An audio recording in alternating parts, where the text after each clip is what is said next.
অভিনেত্রী সুবর্ণা মুস্তফা, মেহের আফরোজ শাওন, চিত্রনায়িকা নুসরাত ফারিয়া, অপু বিশ্বাস, নিপুণ আক্তার, আসনা হাবিব ভাবনা, চিত্রনায়ক জায়েদ খান সহ ১৭ অভিনয় শিল্পীর নামে হত্যাচেষ্টার মামলা করা হয়েছে।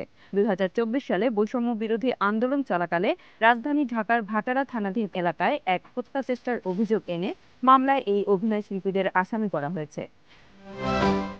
মঙ্গলবার মামলার বিষয়টি নিশ্চিত করেন ভাটারা থানার ওসি মোহাম্মদ মাজহারুল ইসলাম। বলেছেন, সব ধরনের আইনি প্রক্রিয়া মেনেই মামলার কার্যক্রম চলমান।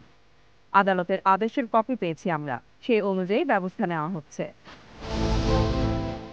জানা যায়, গত মাসে ঢাকার চিফ মেট্রোপলিটন ম্যাজিস্ট্রেট আদালতে শেখ হাসিনা সহ ২৮৩ জনকে আসামি করে মামলার আবেদন করেন এনামুল হক নামের এক ব্যক্তি।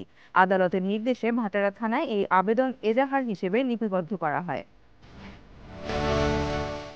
মামলায় বৈষম্য বিরোধী আন্দোলনের বিপক্ষে অবস্থান নিয়ে আওয়ামী লীগের অর্থ যোগানদাতা হিসেবে আসামি করা হয়েছে ঢাকাই চলচ্চিত্রের জনপ্রিয় নায়িকা নুসরাত ফারিয়াকে। মামলায় আরও আসামি করা হয়েছে চিত্রনায়িকা অপু বিশ্বাস, অভিনেত্রী সুবর্ণা মুস্তফা, রোকেয়া প্রাচী, আসনা হাবিব ভাবনা, সোহানা সাবা, মেহের আফরোজ শাওন, জ্যোতিকা জ্যোতি, চিত্রনায়ক সাইমুম সাদিক, জায়েদ খান, আজিজুল হাকিম সহ ১৭ অভিনয়শিল্পীকে। Z News, Dhaka.